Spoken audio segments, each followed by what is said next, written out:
Welcome back inside the Now Morning Show. As it is Monday, TTPS join us on the Now Morning Show to give us some further safety tips on Carnival. This morning we're talking firearms, restrictions and responsibilities. I welcome Inspector Michelle Lewis. Good morning, Inspector. Good morning, sir. Good morning to you. You look beautiful in blue. It's one of my favorite colors. Hey. Good morning, Trinidad and Tobago. It just so happens that blue is one of your favorite colors. Yes, it is. Not your colors today. Inspector, I'm happy to see you in good spirits this morning. I'm happy, and I'm also liking your decor. It's very festive, well into the carnival season. We try to lift those spirits, because it's been an interesting weekend for the nation. TTPS is well into the carnival season as well. Yes. How can we be best prepared for the season, Inspector? Well, the events through NCCC, through private promoters are well on stream. Today being the 3rd of February, we just have about exactly a month before Carnival, Monday, Carnival, Tuesday. And so the Trinidad and Tobago Police Service continue to give safety tips to partygoers, revelers, persons who really participate in Carnival and who may have a licensed firearm. So this morning, we are looking at safety, Carnival safety, for persons who have licensed firearm or FUL holders, firearm users license, meaning that the person has authorization to have a firearm with them, and with that firearm comes the permit that they must also have with them. Now, there are certain venues, for example, the Queen's Park Savannah. Well, yesterday we had the Junior Panorama competition finals, and at the Queen's Park Savannah, there were restrictions in relation to persons who are FUL holders and carry in your firearm. So there was a specified area where you can lodge such firearm. We know that the firearm, your application and possession of a firearm is for your personal safety. We understand that. But we know that also for that event yesterday, it was no alcohol, right? Because it was a children, a youth thing. But generally speaking, we know that persons, the competition was it. Right.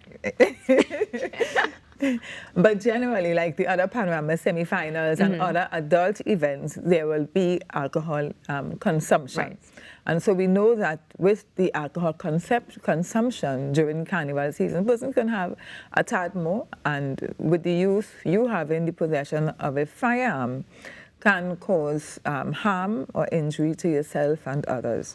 So this is what we're looking at this morning. Well, what happens when I am ready to leave the event? Well, you can, of course, you're lodging it at the venue, and then when you leave, so they will give you a receipt. But the concern for alcohol consumption has gone away? No. So certainly, if it is that you have had a high percentage of alcohol, the firearms are being kept in safety by police officers. Right. And so they will also pay attention. We'll also have officers who are the technicians in relation to driving under the influence to ensure that not just FUL holders, but partygoers generally go onto the streets with that percentage that is lower in relation to alcohol consumption. So, Inspector, I'm interested in how this translates. So we're moving away from, let's say, the NCCs of the Carnival season and going into the private fetting sphere as well, because, when you go into a party, most times you'll get the pat down, you'll get the check and whatever. Yes. What happens in a situation like that with an FUL holder? So for private promoters and events, I cannot speak to it, but NCC is national. And I'm not too sure what would be the restrictions or guidelines that private promoters will do, but I can tell you nationally for NCC and other national events, even for Carnival Monday and Tuesday, persons go to the station, lodge their firearm, and then go and fet, like we say, jump up. So as you mentioned, going and lodging at the station particularly, one of the things also is, I know with some FUL holders, they'll have lock boxes, vaults within their own home where they're able to put their firearm. This is also applicable. Yes, so you, of course, when you apply for a firearm, you must show where you would safely store that firearm and ammunition. And the alternative to that, for you not leaving it at home, so maybe you want to take it with you. But if you don't, you store it there and you secure it so that no other member in your home has access to it where something can happen in that space. Okay. Inspector, do we have a rough estimate as to how many FUL holders we have in the country right now? We do have it. I don't have it today, but Okay. we do have it nationally. Every station district has a record of how many FUL holders we have, how many FUEC. We have meaning persons who have firearms personally, and then the persons who are dealers, firearm dealers in the district and division. So we have those records. I just don't have it with me. I asked just because I want to know, like, this information that we're sharing this morning, how many people does it apply to in terms of having the FULs to know? We do have, contrary to public beliefs, we do have several persons who have firearms and firearms over a period of time. Right. This is nothing new. Yeah. Right? At a period, there was probably a bottleneck, but we've had firearms and being issued and all that for a period of time. What we want to remind persons who have firearms, firearm user license, that if it is you do have your firearm with you in an event and you lost, or that firearm or permit Discharges. is stolen, Ah. right? Then you must make a report to the police station within 24 hours. If it is found that the loss of that firearm, ammunition, or permit is through negligence, you can be charged. So therefore, if you are titivating, as they like to say, or gallivanting and fetting and whatever, because of the alcohol or whatever, you end up losing it, and the investigate, you can be charged. So I like, as you mentioned, specifically negligence. What determines negligence? Because let's say, for example, you go into a private fet, you are an FUL holder, you get there and they're not allowing you to enter. You have a lockbox in your vehicle. You put it in your vehicle and then somebody steals your vehicle. Would that be determined to be negligence? Should it have been at home? Well, the license that you receive, their specifications, you either lodge it in your safety at your home, Or the police station. or, police station. yeah, because you cannot lift a home and take a vehicle and steal it, right? But So they could break in. you Yeah. can break They can in, lift but the safety the box. act does not provide for a vehicle. Okay.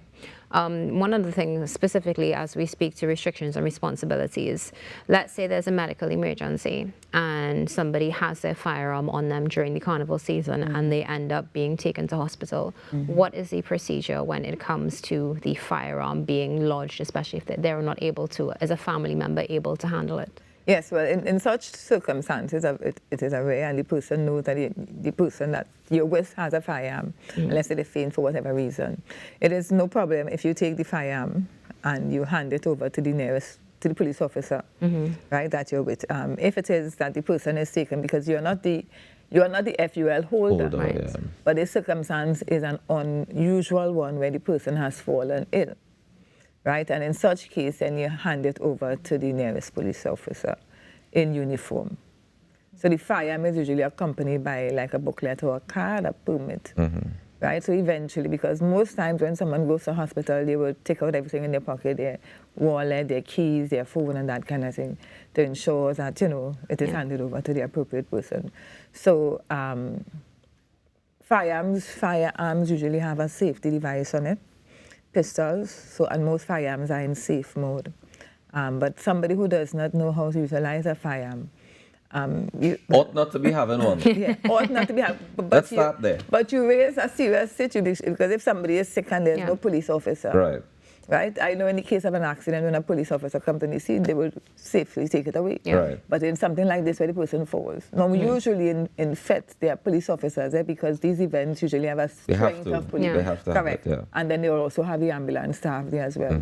So most times I would think that the advisable thing is that the police take it. Yeah. Yeah? Inspector, you're here as Monday. We're going to talk about this thing, or we're not going to talk about it? What are you referring to, please? The situation with the COP, are we going to talk about it? Or? Which situation with you? Oh, come on, Inspector. Is there going to be further information coming from the TTPS at any point in time with regards to the ongoing situation that we saw develop on Friday with the COP, the Commissioner of Police? Yes, in relation to Thursday, and we did have a press brief on Friday, and we're expected to have another press brief today at 1 p.m. All But we right, have so been we can look updating forward the public through press releases on our Facebook page, so that members of the public can have accurate information where that is concerned. All right, so we look forward to a further update at 1 p.m. today. Yes? Yes, but we do have a press brief at 1 p.m. today. We have a press brief at 1 Yes, p.m. We look forward to the information, and I thank you very, very much for joining us this morning and sharing this information about the restrictions and responsibilities, especially when it comes to firearm safety. Thank you very much for You're that. most welcome, and have a good week. You Have a as good week. well. Thank you. Ladies and gentlemen, we take a quick break and we come back with more inside the Now Morning Show. Stick around. Your birthdays are next. No one couldn't walk alone.